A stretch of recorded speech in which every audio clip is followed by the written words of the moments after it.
তাড়াহুড়া করার জন্য আমরা ভুল এবং কোনোভাবেই অগ্রহণযোগ্য কোনো ফলাফল আমরা প্রকাশ করব না। 9টা থেকে 4টা এই যে 7 ঘন্টা এর মধ্যে আমরা এটি সম্পন্ন করতে পারবো এবং 29,901 ভোটারকেই আমরা ওই সময়টা দিতে পারবো। সর্বোচ্চ 17 ঘন্টার মধ্যে দেওয়ার চেষ্টা করব যদি কোনো টেকনিক্যালিটিস অ্যারাইজ না করে।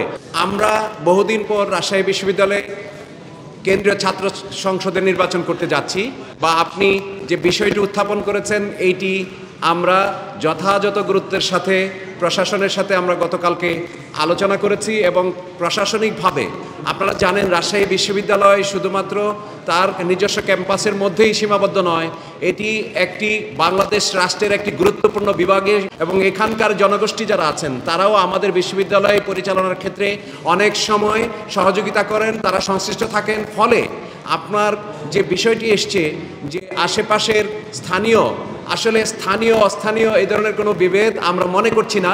সকলেই এখানে রাকসু নির্বাচনকে সাফল্যমণ্ডিত করার ক্ষেত্রে এখনও পর্যন্ত ইতিবাচকভাবে আমাদেরকে সহযোগিতা করছেন এবং এটি অব্যাহত রাখবেন বলে আমরা আশা করছি। সকল বাংলাদেশের সব বিশ্ববিদ্যালয়ের প্রথম ছাত্রছাত্রী সংসদ নির্বাচনের প্রথম কাজটি আমরা শুরু করেছিলাম, যদিও আমরা বিশেষ কারণে আমরা সবার শেষে পড়েছি বিশ্ববিদ্যালয়গুলোর ক্ষেত্রে। সেই কারণে আমরা মনে করি না যে এতে করে কোনো ক্ষতি হয়েছে।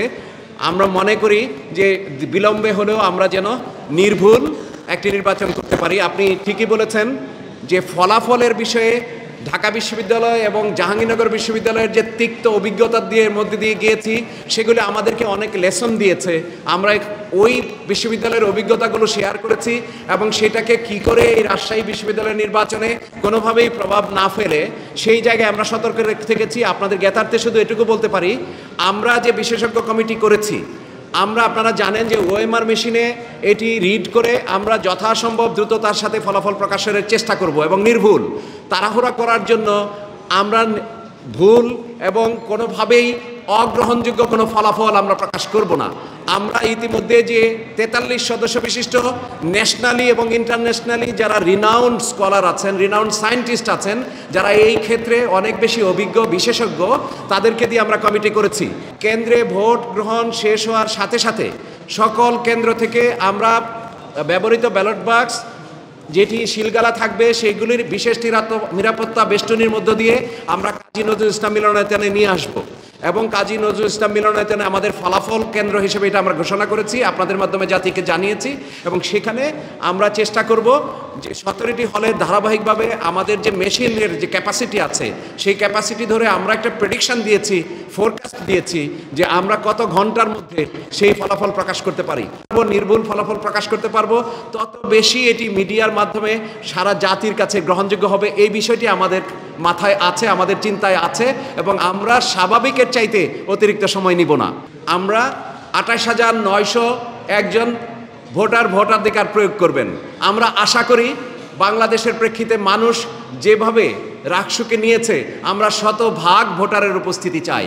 বাস্তবতা হয়তো ভিন্ন হতে পারে, সেই জন্য আমরা ক্যালকুলেট করে প্রতিটি ভোট কেন্দ্র তৈরি করা হয়েছে হলে। আমরা 17টি ভোট কেন্দ্র করেছি 17টি হলের জন্য এবং প্রয়োজনীয় সংখ্যক বুথ আমরা ক্যালকুলেট করে দেখেছি। যদি এভারেজে একজন ভোটার 10 মিনিট করে সময় পায়, কারণ আপনারা জানেন 6 পৃষ্ঠার একটা ব্যালট, তাহলে আমাদের এটি খুব সহজভাবেই আমরা 9টা থেকে 4টা এই যে 7 ঘন্টা এর মধ্যে আমরা এটি সম্পন্ন করতে পারবো এবং 29,901 জন ভোটারকেই আমরা ওই সময়টা দিতে পারবো। 17টি কেন্দ্র যখন 5টায় আমার 4টা ভোট শেষ হয়ে যাওয়ার পর 5টার মধ্যে আমরা ফলাফল গণনা শুরু করব। আমাদের প্রেডিকশান 17টি কেন্দ্র সর্বোচ্চ 17 ঘন্টার মধ্যে দেওয়ার চেষ্টা করব যদি কোনো টেকনিক্যালিটিস অ্যারাইজ না করে। এই ব্যাপারে আপনাদের সহযোগিতা চাই, সকলের সহযোগিতা চাই। এক্সপার্ট কমিটি কাজ করছেন, মেশিন যদি কাজ করে ঠিকমতো, আমার সমস্ত টেকনিক্যাল কমিটি এক্সপার্ট যারা আছেন তারা এটি তার প্রেডিকশন অনুযায়ী আপনাদেরকে জানানোর জন্য প্রস্তুত আছে ইনশাল্লাহ।